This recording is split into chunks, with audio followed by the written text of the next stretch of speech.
ये कर ये कर ये कर, चाहे वो नैतिक हो चाहे वो अनैतिक हो। कोई यहाँ कह देना शमशान में जलती हुई चिता को रात 2 बजे उसकी राख लेकर के आ, लाऊंगा, जाएगा।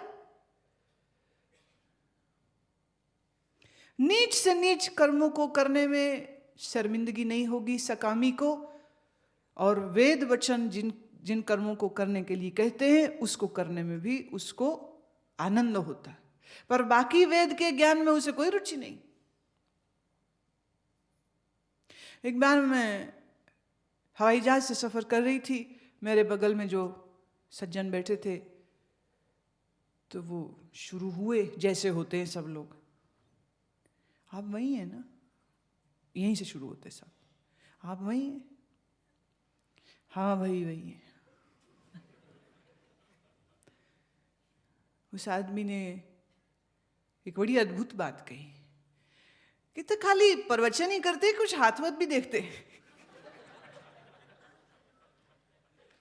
मैं क्षमा कीजिए, मैं हाथ नहीं देखती। अच्छा तो कोई प्रेडिक्शन करते हैं फेस रीडिंग में? नहीं। अच्छा, उसके चेहरे पे इतनी निराशा थी, वो भी सोच रहा था कि अगर वो पिछली सीट में इतनी वो जो सुंदर महिला बैठी है, वो पटाखा उसके साथ बैठता तो सफर भी अच्छा बीता है, कहाँ बैठ गया। कि जब आया तो उसके चेहरे पे बड़ी खुशी थी कि और इतने बड़े गुरु के साथ बैठ रहा हूँ। सोच रहा था कि कुछ उपाय हो जाएगा, कोई हाथ दिखा ले, कोई प्रेडिक्शन, कोई जंत्र, कोई मंत्र, कोई तंत्र, कुछ तो कर देंगे। पूरे समय बुझे हुए चिराग की तरह वो बैठा रहा।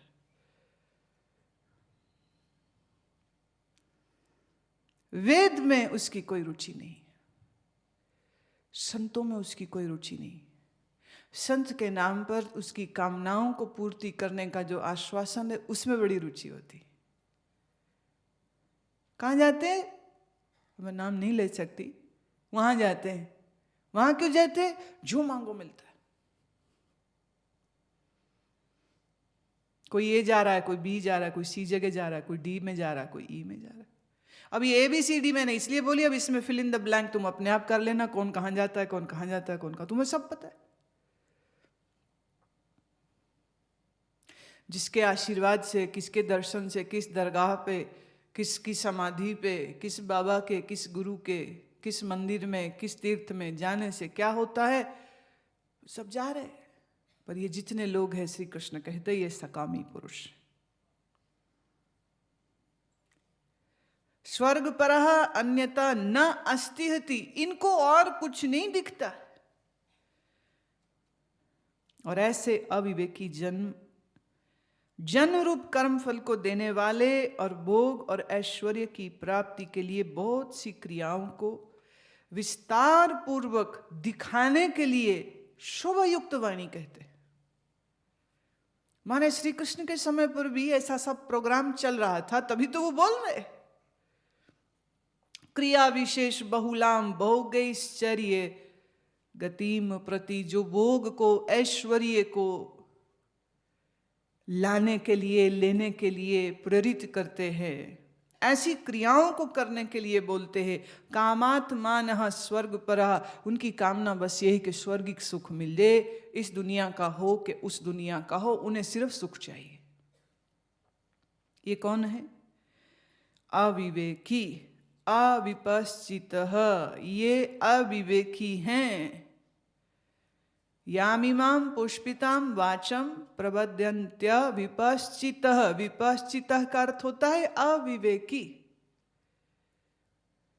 जिसकी रुचि वेदवाद रतः में तब तक है, वेद के वचनों में उतनी ही है जिससे कामनाओं की पूर्ति हो सके।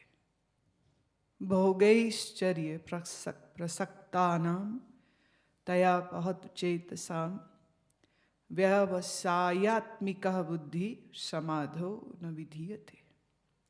इन सकामियों की जो बुद्धि है, इनका हरण कर लेते हैं वो लोग जो ऐसे लच्छेदार स्वप्न इनको दिखाते हैं, ये कर्म करोगे तो ये होगा, ये होगा, ये होगा, और इनकी बुद्धि हरित हो गई। हरित हो गई बुद्धि जिसकी और भोग में ऐश्वर्य में जिसकी आसक्ति है, प्रसक्ता नाम जिसकी आसक्ति है, ऐसे पुरुषों में, देखिए क्या बढ़िया बात प्रभु कह रहे हैं, ऐसे पुरुषों में बुद्धि का निश्चय नहीं होता है। भगवान बड़े प्यारा शब्द कह रहे, ये नहीं कह रहे मूड होते, इनकी बुद्धि में कोई निश्चय नहीं है, ज्ञान का कोई निश्चय नहीं होता है इनको। बुद्धि ही समाधो न विधीयते, इनकी बुद्धि में कोई समाधान नहीं है, बस वो उछलते फिर रहे। उसने कहा ये हो जाएगा, हाँ हाँ करो, अब बुद्धि थोड़ी लड़ा ले भाई। एक बार मैं कैसे डेरे में निमंत्रित हुई, उन्होंने कहा हमारे यहाँ ये संत हैं, बुलाया, हम गए। ठीक सत्संग के समय से पहले मैंने देखा बहुत लोग हाथ में बोतलें ले लेके वहाँ पे घूम रहे थे। भाई ये क्या चक्कर है? बोले आज पूर्णमासी है और आज रात को बाबा जी हमारी इन बोतलों पर दृष्टि देंगे और इसको जब पिएगी औरत तो लड़का पैदा होगा। मैं कहाँ फंस गए हम?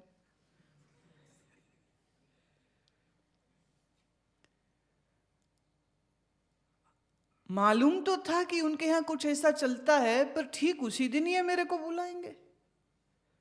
आप सोच के देखिए, उसी मंच पे वो बाबा जी भी बैठे, सिर में बोतलें धर धर के लोग आ रहे हैं, मत्था टेक रहे हैं, और वो ऐसे बोतलों को हाथ लगाता जा रहा। जो पैसे का ढेर लगा था वहां पे, बाबा जी उनको हाथ लगाते और लाइन लगी पड़ी। मैं मंच में बैठी हूँ, समझ नहीं लग रही, ना भागने लायक ना बैठने लायक। फिर मेरे को लगा इतने में क्या हुआ, मैं सोच ही रही थी कि क्या करें अब, कैसे निपटे इस स्थिति से, विकट स्थिति। इतने में क्या हुआ, मैं राइट हैंड में बैठी थी, बाबा जी लेफ्ट हैंड में। एक जोड़ा गलती से राइट में आ गया मेरी तरफ, ला के रख दी बोतलें उन्होंने मेरे आगे, और मैं उनका मुंह देख रही हूं। मैं क्या, कृपा करो, मैं देख हमारे हाथ लगने से लड़की पैदा होगी।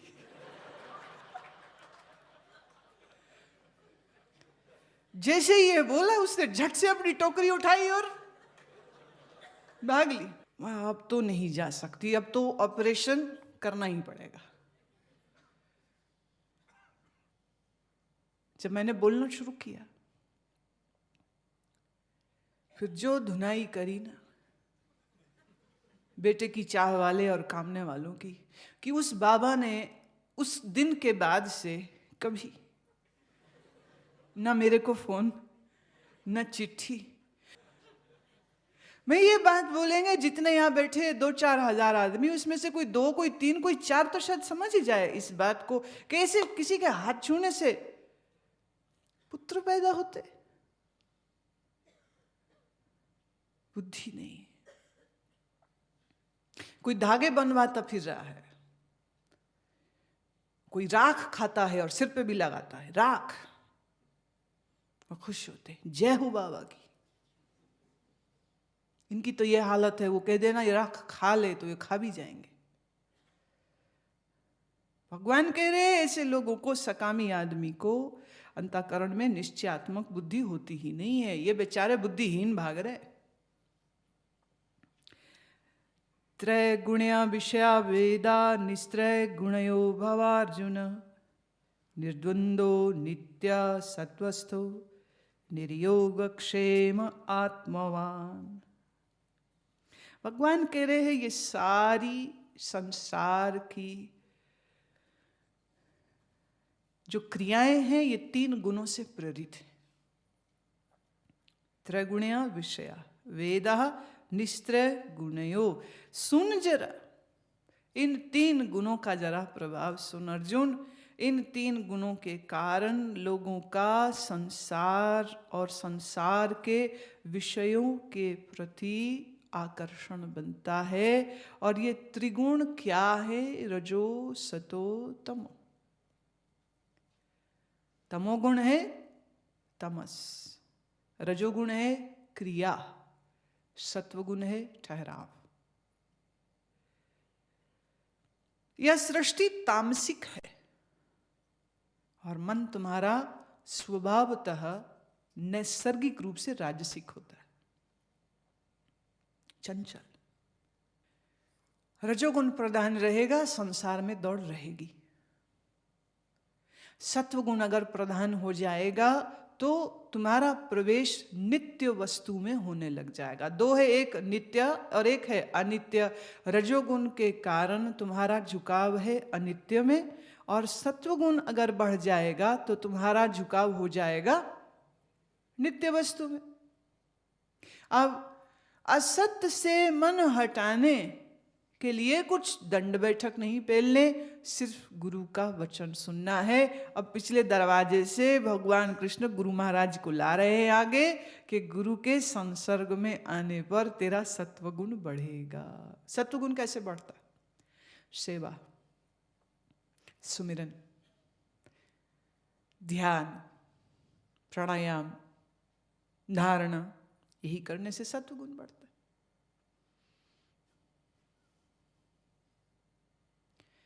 रजोगुणी से रजोगुणी आदमी का मन परिवर्तित किया जा सकता है अगर वो अधिक समय, जैसे जो बहुत एनर्जी रखता है वो एक जगह टिक के बैठ नहीं सकता है, पर ऐसा रजोगुणी आदमी जब गुरु के सानिध्य में जाए, गुरु कहेगा चल ठीक है बेटा, उसको किसी ना किसी ऐसे कार्य में वो लगा देगा जहां उसकी वो जो मन ने सोचना ही था, मन ने भागना ही था, गुरु ने एक दिशा दे दी, अब ये रहा तेरे सामने एक प्रोजेक्ट, इसमें अपने मन को लगा दे।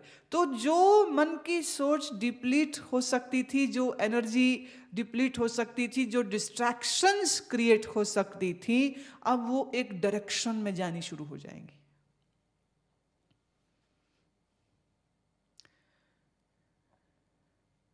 देखिए, बच्चे में बहुत एनर्जी होती है, आप उसको कहो चुप करके बैठ, अब ये बड़ी गलत बात है। बुढ़े को बोल डांस कर, ये गलत बात है। घुटना चले नहीं, जॉइंट पेन हो रही हो, लंबर पेन हो रही हो, कमर दुख रही हो, उसको बोलो डांस कर, गलत। बच्चे को बैठ जा, वो बुढ़ा है कि बैठे? बच्चे में एनर्जी, घरों में बच्चों की इतनी पिटाई होती है कि पुलिस भी अपराधियों की क्या पिटाई करती होगी। जानवरों की तरह उनके बाल नोच देंगे, थप्पड़ मारेंगे, डंडे मारेंगे, जूता मारेंगे, और मारने वाले हैं माँ और बाप, पशु। माँ बाप पशु। माँ बाप का कर्तव्य वो जानते नहीं है, बस बच्चे एक्सीडेंटली पैदा हो गए हैं, अब पालने की मुसीबत हो रही है, क्या करो। बच्चे में एनर्जी है, बच्चे को उस एनर्जी को इस्तेमाल करना सिखाओ। कैसे? समझदार माँ या बाप है तो वो कह देगा चल बेटे, ये रहा ब्लॉक, टुकड़े हैं सब, अगर तू इसको जोड़ लिए तो ये कार बन जाएगी, और अगर ये कार बन गई तो तू बहुत अक्लमंद, सुपरमैन। ईगो तो जन्म से ही साथ में चलती। हाँ, अब वो बैठ गया, चैलेंज दे दिया है बच्चे को, चैलेंज दे दिया, उसके अहंकार को उकसा दिया।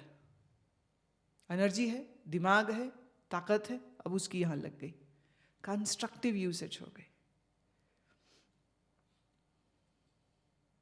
तुम्हारे बच्चे ने तुमसे पैसे मांगे, तुमने उसे दे दिए, तुम कहते हो ये प्यार है? नहीं, तुम बच्चों को गैर जिम्मेदार होना सिखा रहे हो।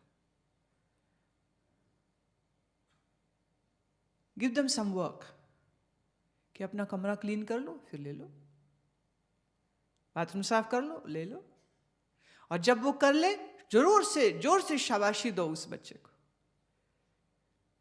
अब उसको पैसे दो, एक तो पैसे की कदर आ जाएगी, अपना काम करना आ जाएगा, और घर में जो तुम्हें हेल्प चाहिए वो भी मिल गई। किस आयु का बच्चा है, किस उम्र का है और किस स्वभाव का है, उसके अनुसार तुमको ज्यादा समझदार होकर उसको काम देना पड़ेगा। हर बच्चे के ऊपर एक ही रूल अप्लाई नहीं होगा। रजोगुण है, बैठ नहीं सकता आराम से, चल घास काट फिर। अब घास काटने से बढ़िया कोई ध्यान और हो ही नहीं सकता। मालूम कैसे? अगर आप मशीन चलाए, नहीं चलाई हो तो आज चला लेना। जब मशीन चलाओ, मशीन की जो आवाज आती है उससे बाकी सब आवाजें बंद हो गई। तेरे लिए कौन अच्छा कह रहा है, बुरा कह रहा है, कोई शब्द कान में आने ही नहीं, मशीन ही सुन रही, घरर घरर घरर घरर। और जब एक जैसा ही शब्द मन बार बार सुनता है, मन में एक ऊब आ जाती, पर नींद नहीं आ सकती, क्योंकि तुम तो चलोगे, मशीन को चलाओगे और मशीन चल रही, तुम्हारी नजर कहाँ रहेगी? फिर घास पे। ये क्या हो गया? त्राटक। घास कट रही, तुम देख रहे हो, and you can not be careless, क्योंकि मशीन भारी है, तुम अपने को भी चोट करा सकते हो। अगर पूरा ग्रिप न रखी, तेरे हाथ से छूट सकती है। तो ग्रिप रखी पूरी, अननोइंगली तुम्हारी कंसंट्रेशन हो गई, त्राटक हो गई।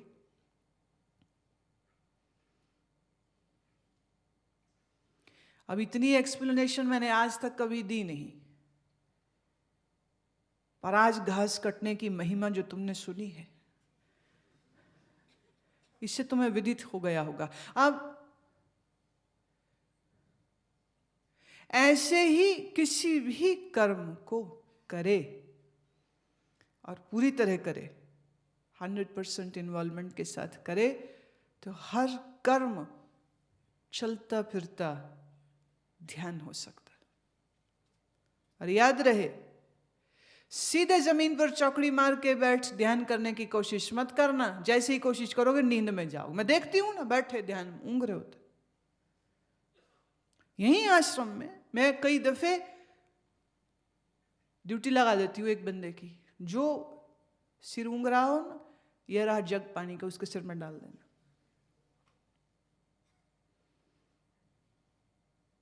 एक बार मेरे से किसी मित्र ने सुझाव दिया, बोले पानी खाली काहे डाल रहे, पानी से क्या होगा, डंडा होना चाहिए। मैंने कहा डंडा थोड़ा वायलेंट हो जाएगा, जोर से लग गई कहीं ऐसी जगह लग गई और तकलीफ हो जाए तो आश्रम के लिए भी मुसीबत। तो पानी इज मच सेफर वर्जन। पूरे कपड़े भीग जाएंगे और जब उठेगा सब देखेंगे, अच्छा हो गया काम।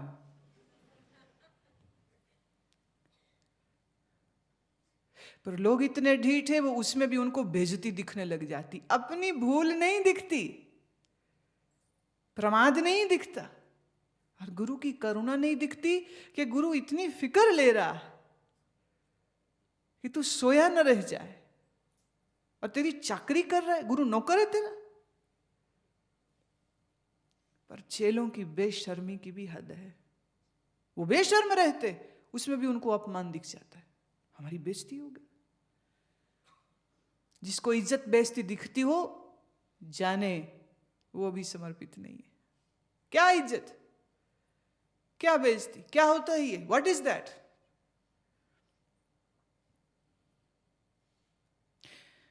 सेवा, जप, प्राणायाम, यज्ञ, तीर्थ, यह सब ऐसे कर्म है जिससे सत्वगुण बढ़ेगा।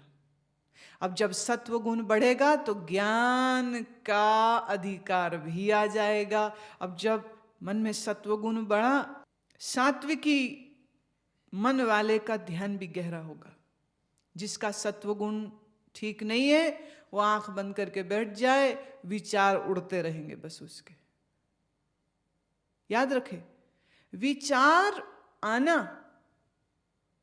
और तुम्हारी धैर्य और धीरता बनी रहे तो तुम देखोगे धीरे धीरे धीरे धीरे धीरे विचार कम होते गए, कम होते गए, कम होते गए। अगर तुम 3 दिन लगातार इसको कर लो तो तुम पाओगे तीसरे दिन के खत्म होते होते, जब आंख बंद करो एक विचार नहीं, या 1 या 2 है, वो भी जल्दी खत्म हो जाते। पर 3 दिन बराबर अपने मन पर काम करने के लिए जो निश्चय और संकल्प चाहिए, वो सकामी और रजोगुणी पुरुष के पास नहीं है। इसलिए 1 घंटे ठीक से ध्यान हो सके उसके लिए 10 घंटे सेवा करनी चाहिए, तो योग्यता बनती, तो धैर्य आता। धैर्य, अपने ही विचारों को देखना सबसे टॉर्चरस काम है, सबसे पीड़ादायक काम है। झल्लाहट आ जाती, आए हाय क्या बंद क्यों नहीं हो रही है, कब बंद होंगे, क्यों नहीं बंद हो रहे।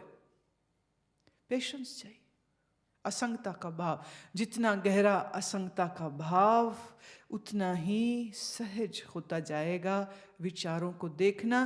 क्योंकि ध्यान की घड़ी में, फिर कह दूं, जिसका सात्विक मन है, सेवा जप इत्यादि प्राणायाम जो करे उसमें सत्वगुण बढ़ेगा।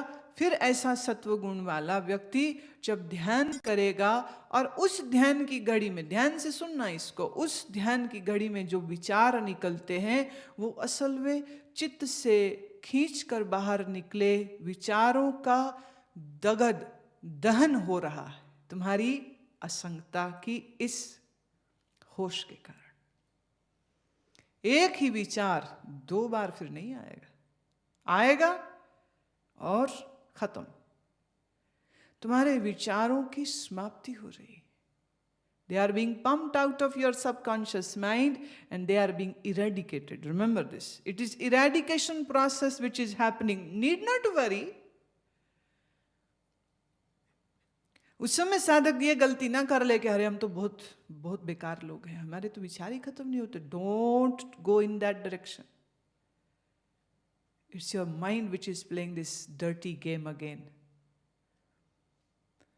चित्त की शुद्धि के लिए सेवा जप इत्यादि ये जो शुभ कर्म है ये करे। और किस लक्ष्य से? इसमें नंबर ना बनाना चाह रहा कि मैं काम करूं और दुनिया से रहे, मैं काम करूं और गुरुजी खुश हो जाए, इस लक्ष्य से किया तो फिर सकाम हो गए। बात समझे? सकाम कर्म कितना ही करे उससे सात्विक गुण नहीं बढ़ेगा। क्यों? सकाम कर्म करके जो इच्छा की पूर्ति होती है उसके बाद इच्छाएं खत्म नहीं, इच्छाएं और बढ़ जाती।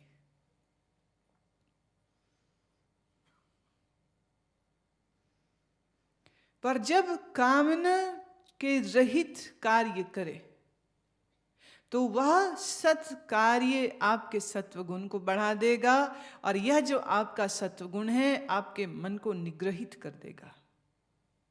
Collected, concentrated mind, and now in this mind anything is possible. सब कुछ संभव है, समाधि भी संभव है, बोध भी संभव है, आत्मज्ञान भी संभव है। भगवान कह रहे हैं कि जो आदमी त्रिगुणों से चल रही इस प्रकृति के क्रम में अपने आप को निष्काम कर्म में ले आए वह व्यक्ति निर्द्वंद हो जाएगा। क्यों? उसका मन जुड़ गया नित्य वस्तु के साथ। देखिए, गुरु से भी प्यार इसलिए नहीं कि गुरु सुंदर है या अक्लमंद है या ज्ञानी है। गुरु से भी प्यार इसलिए है कि गुरु के माध्यम से उस नित्य वस्तु का बोध होगा। मतलब प्यार तो परमात्मा से ही है, चूंकि गुरु द्वार बन जाता है, उसके माध्यम से तुम समझ पाते हो, इस कारण गुरु प्यारा है। गुरु भी गुरु के लिए प्यारा नहीं है। गुरु से ज्ञान मिलता है, गुरु से यह मार्ग मिलता है और गुरु से ही उस सच्चिदानंद अछेद्य अभेद्य अव्यय का बोध होगा। इसलिए गुरु से प्यार होता है। और गुरु को तुमसे क्यों प्यार होगा? उसने क्या लेना तुमसे? उसे तुमसे कुछ नहीं चाहिए। मतलब गुरु स्वयं निष्काम होगा तभी निष्कामता सिखा भी पाएगा। अगर गुरु खुद ही सकामी है, ये चिल्लाया, अब इससे क्या फायदा मिल सकता है? अगर उसकी सोच ये हो जाए। जब मुझे संगीत सीखने की चाह जगी तो एक विद्यालय था अमृतसर में। मैं वहाँ गई तो वहाँ एक गुरुजी जो संगीत सिखाते हैं, उनके पास बैठे। मैं कहा मुझे संगीत सीखना है। उन्होंने कहा क्या?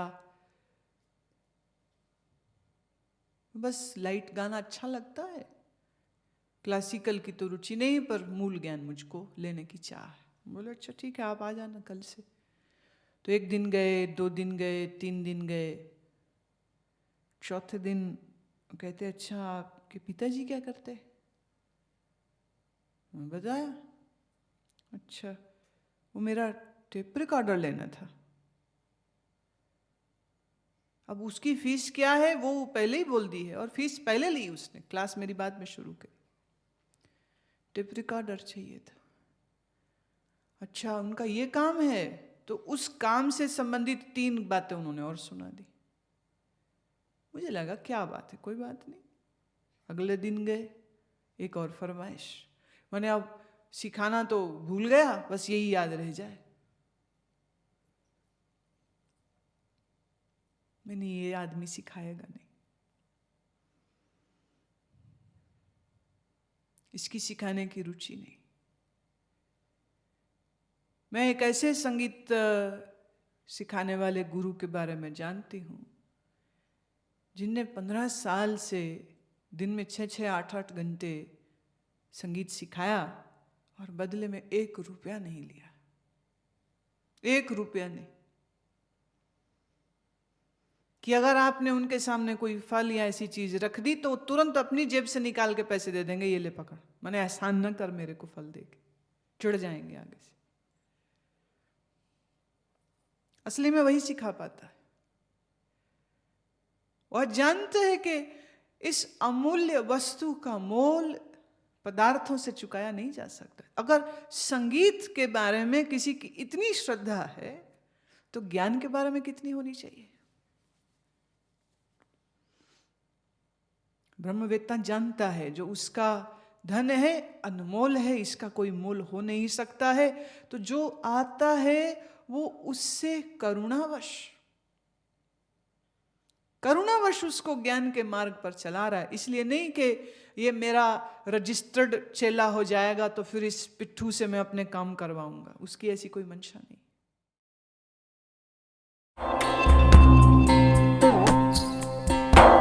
श्री कृष्ण गोविंद हरे मुरारे, हे नाथ नारायण वासुदेव। श्री कृष्ण गोविंद